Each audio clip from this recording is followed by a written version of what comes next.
Hello, friend, and welcome to the Renaissance English History Podcast, a part of the Agora Podcast Network and the original Tudor History Podcast, celebrating 15 years of Tudor podcasting this year. So this is a supplemental episode. This is a chat that we had with Brigitte Webster of Eating with the Tudors a couple of weeks ago. Members of the YouTube channel and patrons of the podcast on Patreon get extra episodes and author chats. We do monthly author chats with authors, I suppose. That's why they're called author chat. And in January, we talked with Brigitte. Now, Brigitte is somebody who is incredibly special to me because, gosh, I remember when she and I first started writing back and forth to each other. It was, I think, maybe 2016. I want to say 2015, 2016, something like that. And I actually went to her old house. She's since moved, but I went to see her and we did a live episode with Melita Thomas of Tudor Times. I think that was 2018, 2019. And she has been to TudorCon. She came to TudorCon in 2019 and she's speaking at TudorCon this year on cooking and food. She's just a fabulous person. She just has the most wonderful energy. She's just so generous with her time. I can't say enough wonderful things about Brigitte Webster. So I was happy to have her on, and I'm happy to share this chat with you. And if you want to see her at TudorCon, along with some other fabulous authors and podcasters and writers and wonderful people, we have, I think, just 10 tickets left. I believe it's 10 the last time I checked. So it will sell out. We will do streaming tickets as well. I'll have those available for sale in June or so as it gets a little bit closer. TudorCon is in September 20th to 22nd at Agecroft Hall in Richmond, Virginia, which is a Tudor home. You've probably heard me say this already, but if you haven't, it's an actual Tudor home that was brought over brick by brick, piece by piece, because a wealthy tobacco merchant wanted to have a Tudor home. So well done him. He made it happen. Anyway, so you can go to englandcast.com/TudorCon to get tickets, assuming there still are some left when you listen to this. And if you want to attend these author chats that we have live, you can join the podcast at patreon.com/englandcast to join on Patreon. That's patreon.com/englandcast. Or just click join this YouTube channel if you are listening to this on YouTube. All right, Phantasmo, thank you. I'm recording now. So carry on. Yeah, and so I am so glad it became like that because I really love every single minute of what I'm doing now. I am really hunting down every single authentic recipe to the recipe I can get my hands on. I have started to take lessons in calligraphy so I can figure out what the original text actually is saying. And yeah, I think it's been my destiny. I think it's meant to be that I do this. And I just love it because it shows that Tudor history is global. You don't need to be English. You don't need to grow up or live here to find this utter love and interest in Tudor history. So tell me about your research. Like, how do you research these recipes, and how has your research changed from 15 years ago when you first started doing this to now? You mentioned paleography. I'm wondering, like, what your research process is for getting these recipes, and then I have some follow-up questions based on what you say. Yes, I guess I started like most people and bought books that claimed to have authentic Tudor recipes. And for a while, I was very happy and I recreated those recipes until somebody who pointed out to me, do you realize they're actually modernized? And I thought, modernized? oh, oh, what can we do about that? So I then started to look into recipe books that at least took their recipes from an authentic source and that gave me the source. So I started to look into the authentic recipe, the 16th century text. And for the first time did I realize, oh my word, this reads totally different. You cannot really look at a modernized recipe and believe that this is what it was like. It's a real journey back into history. And in the beginning, I have to confess, I had real problems reading, deciphering these authentic recipes. I mean, even the printed versions. Anybody who's looked into 16th century English realizes very quickly everything is different. The spelling is different. Even within the same recipes, do you often get the same word spelled in 3 different ways? But most most challenging is the fact that half the recipe or what we expect to be there is missing. Big chunks of what to do missing. Measurements very, very rare, if at all. Often the main ingredient doesn't appear. And you think, whoa. And this is where it comes in really useful if you are a competent cook, because you look at the few ingredients that you can find, you roughly know what type of dish this could potentially be, what is missing, and what's interesting, and you start to form a picture, you know, a little bit like a jigsaw. You've got bits and pieces and you start putting the bits and pieces together, and it's really, really hard in the beginning and you make many mistakes, and the best way to test the mistakes is by recreating what you think the recipe is telling you. And if it doesn't work, you know, back to the drawing board. There's a vital mistake somewhere.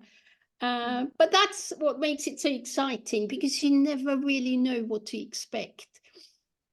How And many times have you had to recreate like a recipe? Have you had to recreate any more than like 10? it depends.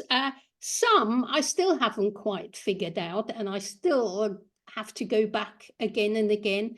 What helps is that what is helping is the fact that all over Europe, some recipes were sort of international, but they all had their take on it. And different recipes go into a little bit more details in different sections. So you have to start looking at how did the Germans do it? How did the Italians deal with it? And the Italians, oh God, I love the Italians. Those were the cooks, or those that wrote out the recipes, that really supplied the most detailed recipes, and in all fairness, also the tastiest. They really knew how to cook then. So yeah. Sorry. But you learn a lot by studying the Italian recipes. And then you go back to your English source and you realize that must be the same one, but the English one isn't mentioning step 1, step 4, but you can fill in the gaps by comparing it with other recipes from. And what are these recipe books that you're looking? I mean, I know like later in the early modern period in England, there were some cookery books, but like with the Italian, are these cookery books? Are you looking at like household records of purchases, like of grocery, or like what are you looking at? It very much depends.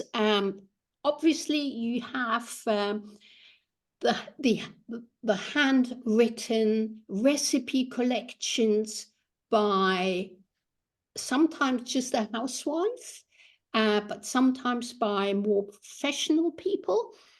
And then towards the end of the 16th century, you are beginning to see professionally printed cookery books. And their sole task is to sell this book to people who want to cook. In the 16th century, the market is very much still for the male cook, the male chef, and you can tell. But around 1600 or very close to 1600, do you start to see the first cookery or recipe books geared at the ladies of the house? Which is very interesting, because that clearly shows us, now it's also acceptable for the lady of the house to do some cookery, where before it would have been the maid or, somebody in the kitchen, totally anonymous. We would never know who they were, unless the very posh kitchens, and they always employed male cooks. The French cooks were, funny enough, the most popular ones. I do not understand why the English royal family, the Tudors, employed French chefs, where I would have gone for an Italian, definitely. Okay. And what, like these books, is it like Gervais Markham? Is that like some of the... No, the best example is probably Scappi's Opera. It's a massive cookbook. I think it's got 600 pages, if I'm not mistaken. I've never counted them, but it's the biggest one. And it's full with recipes, one recipe after the other. Where Markham's book is more a general advice book, which combines recipe, cookery, but also gardening and how to store your food. It's a lot more general, and obviously it's also 17th century. So it's a little bit later and not quite Tudor. I mean, his mindset was that of a Tudor gentleman, but he actually wrote, and his works were printed in the 17th century. Gotcha. And okay, so I have questions. My my first question is, what class of people these cookery books would they have been marked? Okay, did regular people cook at home? I'm thinking about like ovens and fires in crowded cities. So were regular people cooking, like just lower class people? Like, do you see where I'm getting? Who was reading these books? Absolutely, absolutely. Right, and that's where it gets very interesting, because there are huge changes taking place between early Tudor and late Tudor. In the early Tudor period, all cookery books, all recipe collections are written by and written for the absolute elite. They were only to be found in the richest, the wealthiest houses. Anybody lower in the scale would have obviously cooked, but not even every house would have had cooking facilities. And that's quite interesting, especially in urban areas. We know that the poorest people had no way to cook. Nothing, no oven, no open fire, nothing. They were totally reliant on street food sellers, which is the Tudor takeaway, isn't it? The equivalent of Tudor takeaways. These were there shared ovens or anything, like in some places? Yeah, the ovens were often shared by the baker. That's why the baker was so very essential to all communities, because he would bake his own bread first, and then he would allow the women to come and bring their bread to be baked for a little bit of money. And that obviously was the case in the country as well as in town. But in town, you get those really, really poor people who didn't even have the facility to make their own bread. And they had to go and buy second-class pies every single day, or pottages, from those stalls that were open almost 24 hours a day, every day. And they had to be, because otherwise people would not have been able to feed themselves. But towards the end of the 16th century, you see, and you know, the printing press has a lot to do there. One of the first genres that the printing press in England geared to was actually recipe books, which is very, very interesting. They instantly thought, oh, yeah, we can find a new market there. But so from about Edward onward, Mary, definitely Elizabeth, you see the price of those printed cookery books coming down.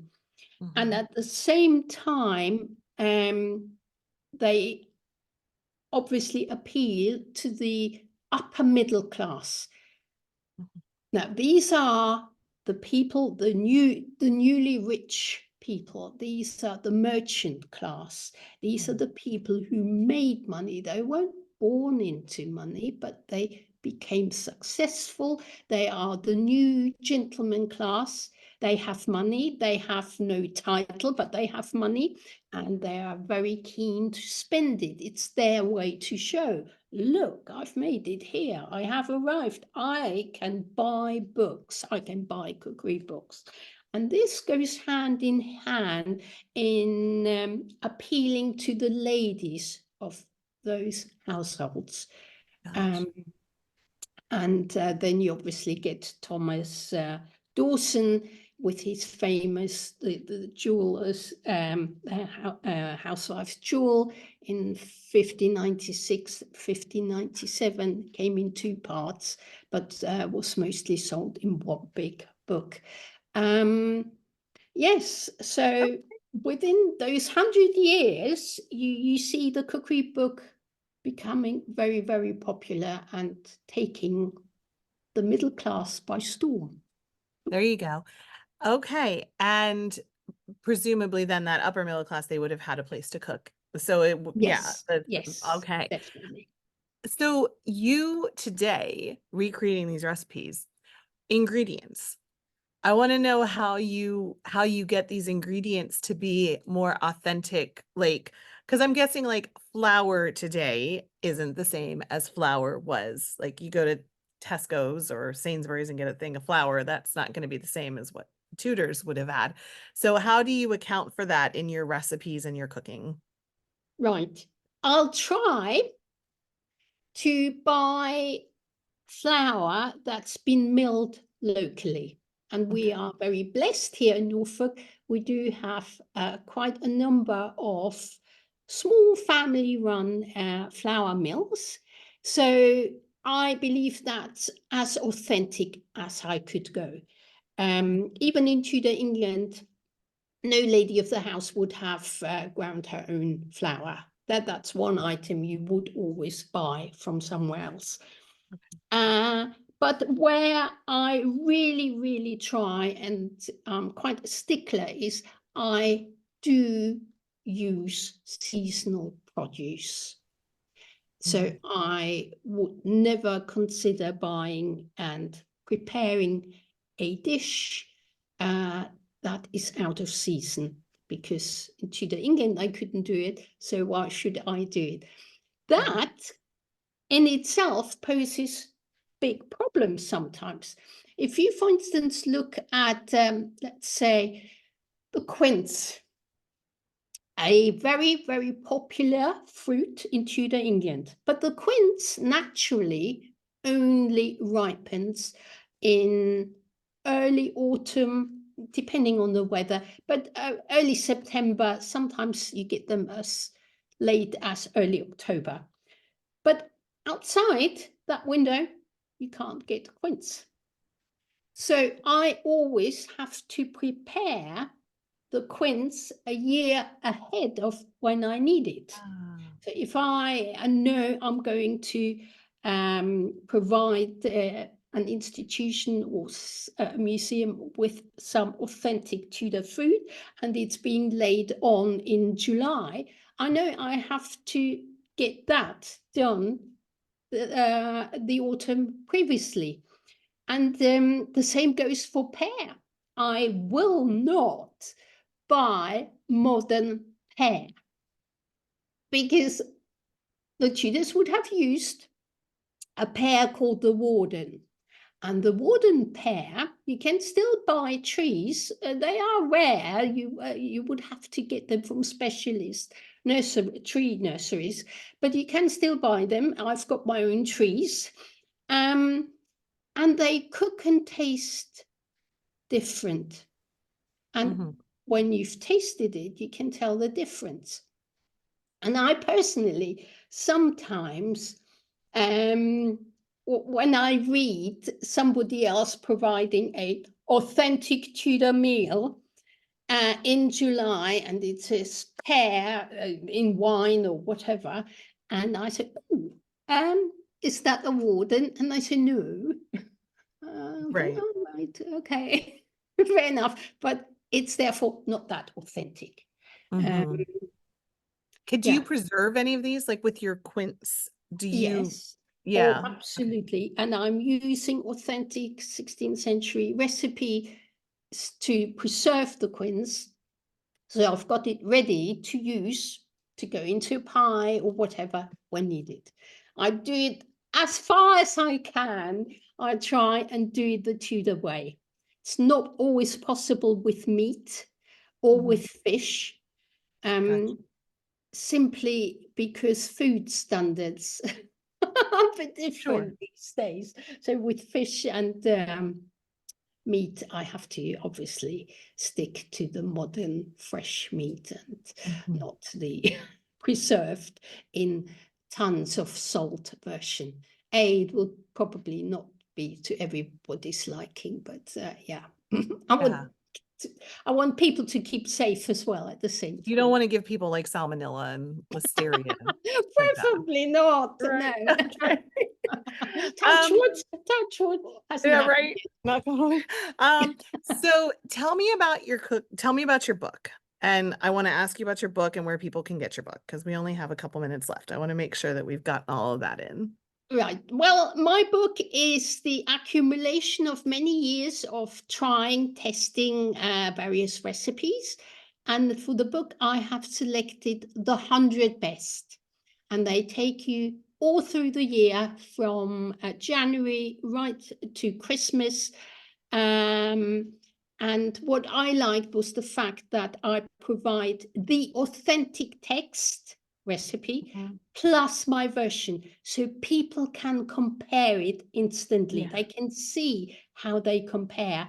And I provided also a picture with each one, so you get a rough idea what it should look like.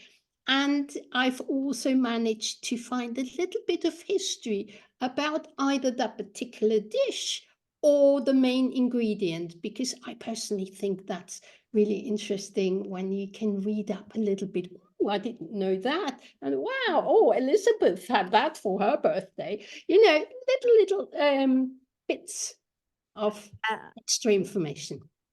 We're recording this at the end of January. What's a good recipe for the end of January? Oh, it's anything to do with Seville oranges. This is the season now where my whole kitchen is always smelling of Seville oranges. It's marmalade, Tudor marmalade, made with oranges, which was a newcomer All the marmalade beforehand was made actually from quince. And it was only the last few years in Tudor England, so around 1590 to 1600, where we see marmalade being made from Seville oranges. Interesting. All Yeah. right. So anything having orange marmalade on your toast or something is, Yeah, only the Tudor orange well, marmalade is so thick. It's more like fruit leather. It's like gotcha. a treat you pick up with your fingers and you eat like that. They didn't actually spread any of their jam on bread, but they do have recipes for tarts, fruit tarts, where Got you use equivalent to an jam consistency type I see. spread. Okay. So your book, Cooking, wait, is it Cooking with the Tudors or Eating with the Eating, Tudors? eating, Eating with the but Tudors. it means cooking as Apologies. well. Eating, cooking, domesticating. Yeah. Jeez. Eating with the Tudors. You can get it on Amazon, on all of the places. And you've seen copies of it in lots of bookshops around. I see you on Facebook when you're like, oh, Yeah, yeah, yeah. It's that it's must be it's neat. quite lovely to see your book Yeah. somewhere. It makes it feel real. Oh Yeah. yeah, look. Oh my God. Oh, Well, you are a delight. Nobody came on the oh, call live, but that's okay. I've taped this now. So we're going to put this out in lots of places and hopefully get a lot of book sales for you. I'm going to put it in my newsletter too and have a link. And I'm just so grateful. You're just fantastic. I just appreciate you so much. oh, thank you. Well, I'm very excited about being able to come to Tudor Con this year again. It's been Yes, too long. has 5 years. Yeah, I know, I know. So I did say it to my husband. I said, "We've got to go. Honestly, it's about time we go again. I miss it so badly." Oh, we're So all so fingers thrilled you're, crossed, fingers yeah. crossed, we'll make it. Yeah. Well, you're speaking. You got to make it. I am. Yes, yes, Yeah. yes, yes, Yeah. yes. So eating with the Tudors. And you are just a delight. Thank you so much. Oh, thank you very I just much for just chatting love to you. me about my passion. Oh, you make it all so in like I'm really interested now because of the way you are so passionate. It comes through and I'm just like, I have no interest in cooking. And yet with you, like I suddenly want to go try out a bunch of recipes. So thank you. Well, Tudor cooking is different, isn't it? Yeah, that's true. I have your book. And I am going to go try. I hadn't tried out any recipes because, like I say, I'm not really that much of a cook, but you've inspired me, so I'll let you know how it goes.